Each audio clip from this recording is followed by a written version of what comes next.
Good morning guys, कैसे हैं आप सभी। आई होप आप सभी बहुत अच्छे होंगे और अपनी पढ़ाई बहुत अच्छे से कर रहे होंगे। आप सभी का इस वीडियो में और हमारे यूट्यूब चैनल योर जी के लाइब्रेरी में बहुत बहुत स्वागत है।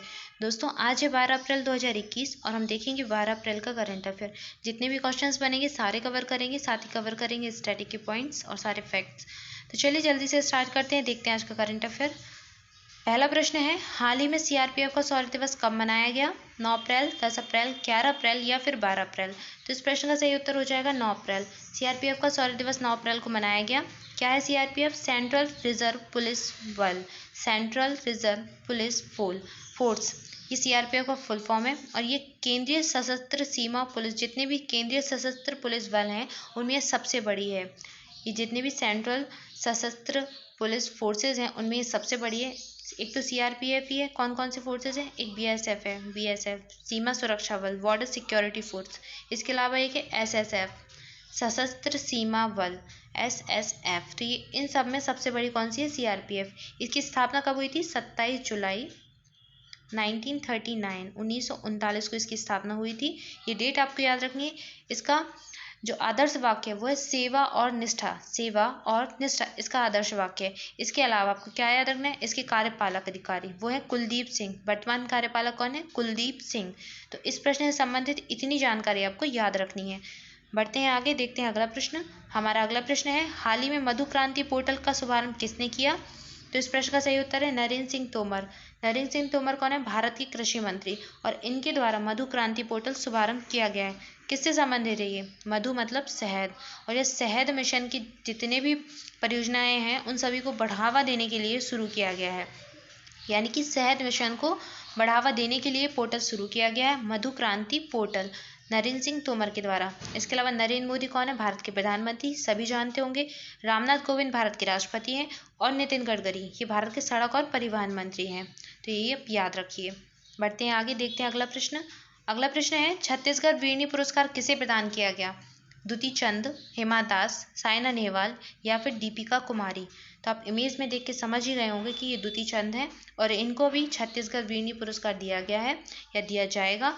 दुती चंद कौन है? भारत की एथलेटिक्स हैं और ये नेशनल चैंपियन रही हैं वुमेन्स 100 मीटर इवेंट की। दुती चंद एथलेटिक्स से भारत की, छत्तीसगढ़ वीरनी पुरस्कार इनको दिया जाएगा, तो आप याद रखिए।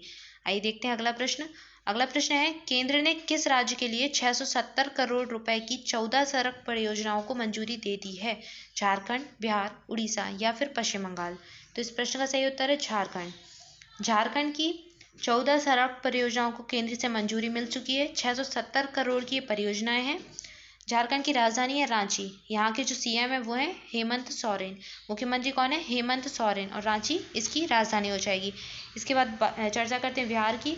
बिहार की राजधानी हो जाएगी पटना। यहाँ के मुख्यमंत्री हो जाएंगे नीतीश कुमार और यहाँ के गवर्नर हो जाएंगे फागू चौहान। उड़ीसा की राजधानी हो जाएगी भुवनेश्वर। यहाँ के मुख्यमंत्री हो जाएंगे नवीन पटनायक और यहाँ के गवर्नर हो जाएंगे गणेशी लाल। और पश्चिम बंगाल की राजधानी हो जाएगी कलकत्ता। यहाँ के जो मुख्यमंत्री है वो हो जाएंगी ममता बनर्जी और इसके अलावा यहाँ के जो गवर्नर हैं वो हो जाएंगे जगदीप धनखड़। तो ये आपको याद रखना है, बहुत इंपॉर्टेंट है। भारत के जितने भी राज्य उन सभी के मुख्यमंत्री, राजधानी और गवर्नर आपको ऑन टिप्स याद होने चाहिए। अभी आरआरबी एनटीपीसी का एग्जाम हुआ था सीबीटी 1, उसमें हर शिफ्ट में भारत के किसी न किसी राज्य के मुख्यमंत्री या तो फिर राज्यपाल या फिर राजधानी पूछ ली गई थी। तो आपको ऑन टिप्स याद होने चाहिए, सभी राज्यों के नाम, मुख्यमंत्री, राज्यपाल और राजधानी, इतना तो याद होना ही चाहिए। तो आप ये याद रखिए। इसके अलावा भुवनेश्वर, उड़ीसा की जो राजधानी है भुवनेश्वर, वो यहाँ का सबसे बड़ा शहर है और अभी मैंने आपको बताया था कि आईएसओ सर्टिफिकेट प्राप्त भारत का एकमात्र शहर भी है। और यहीं पे है कलिंगा स्टेडियम और उड़ीसा के राउरकेला में भारत का सबसे बड़ा हॉकी स्टेडियम भी बनने जा रहा है। तो आप याद रखिए। आइए देखते हैं अगला प्रश्न। हमारा अगला प्रश्न है, भारतीय विमानपत्तन प्राधिकरण के अध्यक्ष के रूप में किसे नियुक्त किया गया है? संदीप मेहता, संजीव कुमार, विनीत सिन्हा या फिर सोमित बनर्जी। तो इस प्रश्न का सही उत्तर है संजीव कुमार। संजीव कुमार को भारतीय विमान प्राधिकरण का अभी अध्यक्ष नियुक्त किया गया है। अगला प्रश्न देखते हैं। अगला प्रश्न है, निम्नलिखित में से किस टीम ने भारत के पूर्व हॉकी कोच हरेंद्र सिंह को अपना कोच नियुक्त किया है? पाकिस्तान पुरुष हॉकी टीम, ऑस्ट्रेलिया की हॉकी टीम या फिर अमेरिका की, या फिर इनमें से कोई नहीं। तो अमेरिका की पुरुष हॉकी टीम ने भारत के पूर्व हॉकी कोच हरेंद्र सिंह को अपना कोच नियुक्त किया है? इस प्रश्न का सही उत्तर है सी, अमेरिका की पुरुष हॉकी टीम। अगला प्रश्न देखते हैं। अगला प्रश्न है, सरकार ने किस महाकवि की तपस्थली का मौजूदा नाम महमूदपुर से बदलकर परासौली करने को मंजूरी दी है? सूरदास, कालिदास, विद्यापति या फिर जयदेव? इस प्रश्न का सही उत्तर हो जाएगा सूरदास। सूरदास की तपस्थली का नाम था अभी तक महमूदपुर, इसको बदलकर अब सरकार परासौली करने जा रही है, तो इसका नाम अब से क्या हो जाएगा? परासौली। और ये सूरदास की तपस्थली है। सूरदास कौन है? हिंदी साहित्य के भक्ति काल के बहुत प्रसिद्ध कवि हैं सूरदास, और इनकी रचनाएं बहुत इंपॉर्टेंट है। कौन कौन सी रचनाएं? सूर सागर, साहित्य लहरी और सूर साराबली, ये इनकी रचनाएं हो जाएंगी। इसके अलावा कालिदास, ये भी बहुत इंपॉर्टेंट राइटर हैं, इनकी रचनाएं बहुत इंपॉर्टेंट है। मोस्ट इंपॉर्टेंट आप स्टार मार्क कर लीजिए और नोट कर लीजिए। अभिज्ञान शाकुंतलम, मालविकाग्नि मित्रम और विक्रमोर्वशीयम। अभिज्ञान शाकुंतलम, मालविकाग्नि मित्रम और विक्रमोर्वशीयम, तो ये इनकी रचनाएं हो जाएंगी। तो आपको इनको याद रखना है और नोट करना है। इसके बाद विद्यापति। विद्यापति एक बहुत ही अच्छे मैथिली कवि रहे हैं और इनके अभट्ट की 2 रचनाएं प्रसिद्ध हैं। अभट्ट भाषा में इन्होंने 2 रचनाएं लिखी हैं। एक लिखी है कीर्ति पताका और लिखी है कीर्ति लता। ये दोनों रचनाओं के नाम आपको याद रखने हैं। इसके अलावा जयदेव की जो रचना याद रखनी है वो है गीत गोविंद, ये इनकी रचना है, प्रसिद्ध रचना, आपको ये याद रखनी है। तो आप इतना याद रखिए इस प्रश्न से संबंधित। आगे बढ़ते हैं, देखते हैं अगला प्रश्न। हमारा अगला प्रश्न है, सुहास कुलकर्णी का निधन हुआ है, वो किस खेल से संबंधित थे? टेबल टेनिस, हॉकी, क्रिकेट या बैडमिंटन? तो इस प्रश्न का सही उत्तर है टेबल टेनिस। आप इमेज में देख के समझ ही गए होंगे ये टेबल टेनिस के हैं। सुहास कुलकर्णी, इनका भी हाल ही में निधन हो गया है और ये टेबल टेनिस से संबंधित है। आगे बढ़ते हैं, देखते हैं अगला प्रश्न। अगला प्रश्न है, किस अंतर्राष्ट्रीय संगठन ने वर्ल्ड 2020 पब्लिक सर्वे रिपोर्ट जारी की है? यूनेस्को, यूएनओ, यूनिसेफ या फिर यूएनडीपी? तो इस प्रश्न का सही उत्तर हो जाएगा यूनेस्को। ये रिपोर्ट अभी यूनेस्को ने निकाली है, world 2030 public survey report. UNESCO क्या है? United nation educational, scientific and cultural organization, UNESCO का फुल फॉर्म है। इसकी स्थापना याद रखनी है 16 नवंबर 1945, 1945 को इसकी स्थापना हुई थी। 16 नवंबर 1945, डेट सहित याद रखना है आपको, स्टार मार्क कर लीजिए। डेट सहित पूछी जाती है 16 नवंबर 1945। और इसका हेडक्वार्टर कहाँ है? पेरिस में, फ्रांस के पेरिस शहर में इसका हेडक्वार्टर है। और इसके जो वर्तमान हेड हैं वो हैं अभी ऑड्रे एजोले। ऑड्रे एजोले इसके भी वर्तमान हेड हो जाएंगे, तो ये आपको याद रखना है। इसके अलावा बात करते हैं यूएनओ। यूएनओ क्या है? यूनाइटेड नेशन ऑर्गेनाइजेशन, और इसकी स्थापना हुई थी 24 अक्टूबर 1945 को। 24 अक्टूबर 1945 को इसकी स्थापना हुई थी। और इसके भी जो मेंबर्स हैं वो हैं 193 इसमें मेंबर कंट्रीज़ हैं, ये आपको याद रखना है। मेंबर कंट्रीज 193 हैं। और इसका हेडक्वार्टर कहाँ है? न्यूयॉर्क सिटी में। न्यूयॉर्क सिटी में इसका हेडक्वार्टर हो जाएगा। स्थापना हुई थी 24 अक्टूबर 1945 को। 24 अक्टूबर को ही यूएनओ दिवस भी मनाया जाता है, संयुक्त राष्ट्र का दिवस 24 अक्टूबर को ही मनाते हैं क्योंकि इसकी स्थापना हुई थी। इसके बाद बात करते हैं यूनिसेफ। यूनिसेफ क्या है?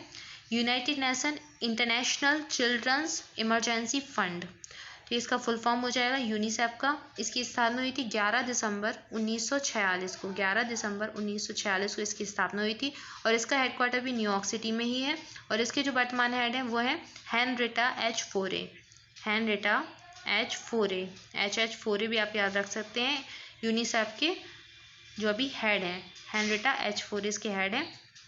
इसके बाद यूएनडीपी। यूएनडीपी क्या है? United nation development programme. ये यूनाइटेड नेशन का डेवलपमेंट प्रोग्राम है।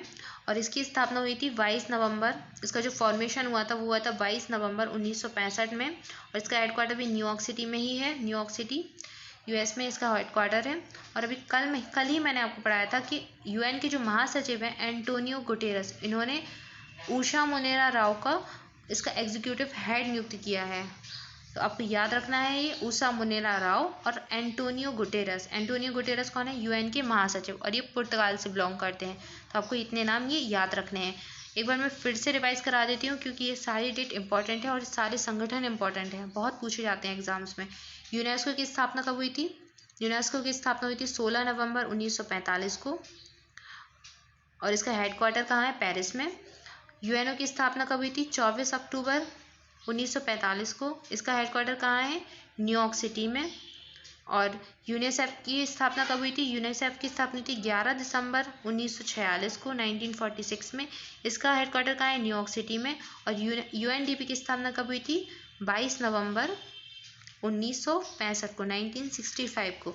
और इसका हेडक्वार्टर कहाँ है? न्यूयॉर्क सिटी में। तो इन तीनों के हेडक्वार्टर तो न्यूयॉर्क सिटी में है और इसका बस है यूनेस्को का याद रखना है आपको, पेरिस में है, फ्रांस के पेरिस शहर में।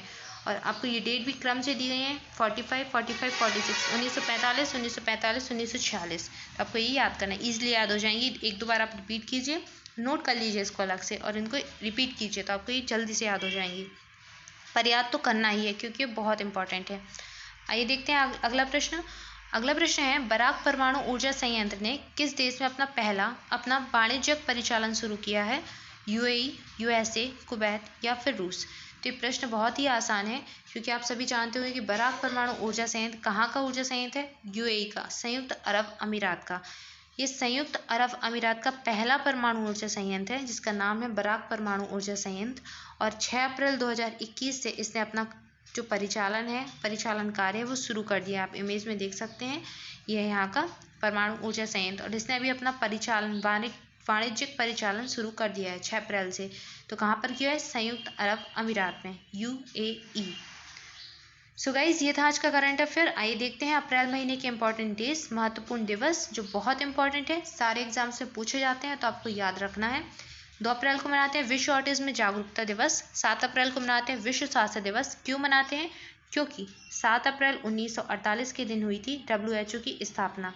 7 अप्रैल 1948 को हुई थी WHO की स्थापना, इसलिए 7 अप्रैल के दिन ही विश्व स्वास्थ्य दिवस मनाया जाता है। 14 अप्रैल को मनाते हैं अम्बेडकर जयंती। 17 अप्रैल को मनाते हैं विश्व हीमोफीलिया दिवस। 18 अप्रैल को मनाते हैं विश्व विरासत दिवस। 22 अप्रैल को मनाया जाता है पृथ्वी दिवस और 23 अप्रैल को मनाते हैं विश्व पुस्तक दिवस। तो आपको ये सभी याद करने हैं, इंपॉर्टेंट डेज हैं। कल आपसे प्रश्न पूछा गया था, संकल्प से सिद्धि पहल किसने लॉन्च की? इसका सही उत्तर था ट्राइफेड। ये 100 दिन की एक मुहिम है, 100 दिन की एक मुहिम है जिसमें 150 टीम वर्क करने वाली है और ये 1500 गांव कवर करेंगी। क्यों कवर करेंगी? क्योंकि इसमें जो वन उपज हैं, वनों से जो उपज मिलती है या फिर जो गौण वन उपज हो चुके हैं जिनके बारे में लोगों को ज़्यादा जानकारी नहीं है, जिनका जो गुणवत्ता मूल्य है वो कम हो चुका है, तो इसकी गुणवत्ता मूल्य का जो वन उपज है, गौण वन उपज है, उनकी गुणवत्ता मूल्य को बढ़ाने के लिए उनकी क्लस्टरिंग की जाएगी। तो उसके लिए ट्राइफेड ने संकल्प से सिद्धि एक पहल को लॉन्च किया है। 100 दिन की मुहिम में 1500 गाँव को कवर किया जाएगा।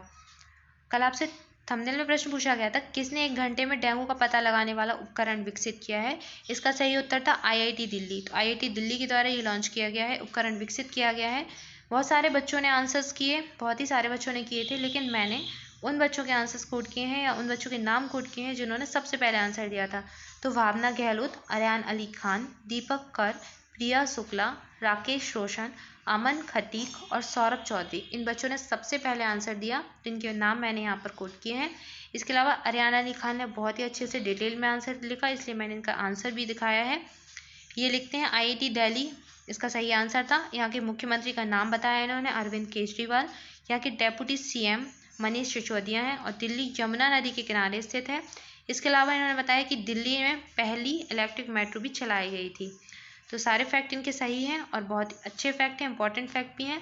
आप सभी भी ज़्यादा से ज़्यादा लिखने की कोशिश करें, जितना लिख सके उतना लिखें, जितने भी रिलेटेड फैक्ट आपको पता हो सारे लिखने की कोशिश करें, क्योंकि आप जो लिखते हो वो आपको हमेशा याद रहता है, आप कभी भूलते नहीं हो और वो कभी आपका गलत भी नहीं हो सकता। तो जितना लिख सके उतना लिखें, ज़्यादा से ज़्यादा लिखें और यूट्यूब कमेंट बॉक्स में आंसर करने की कोशिश करें, क्योंकि वहाँ से आपके आंसर कोड करना बहुत ईजी होता है। आज के लिए आपका प्रश्न है, किस देश ने 17वीं बिम्स्टेक मंत्री स्तरीय बैठक की मेजबानी की है? श्रीलंका, नेपाल, बांग्लादेश या फिर भारत?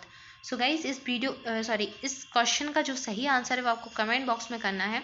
और अगर आपको वीडियो अच्छा लगा हो तो प्लीज़ वीडियो को लाइक करें और अगर आप पहली बार चैनल पर आए हैं तो बिल्कुल ना भूलें चैनल को सब्सक्राइब करना।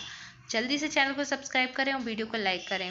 और गाइज, आप हमारा Telegram channel UGK library join कर सकते हैं, वहाँ पर आपको सारे स्टडी मटेरियल फ्री में अवेलेबल हो जाएंगे, सारे वीडियो की PDF आपको मिल जाएगी, ईजिली अवेलेबल हो जाएगी और जितनी भी लेटेस्ट अपडेट होंगी वो आपको टेलीग्राम चैनल पर मिल जाती हैं। तो UGK लाइब्रेरी आप ज्वाइन कर सकते हैं टेलीग्राम चैनल की लिंक आपको डिस्क्रिप्शन बॉक्स में मिल जाएगी इस वीडियो के। इसके अलावा आप डायरेक्ट भी सर्च कर सकते हैं तो आपको मिल जाएगा। So thank you guys for watching this video. मस्त रहें, मुस्कुराते रहें, पढ़ाई करते रहें। मिलते हैं नेक्स्ट वीडियो में। Thank you so much.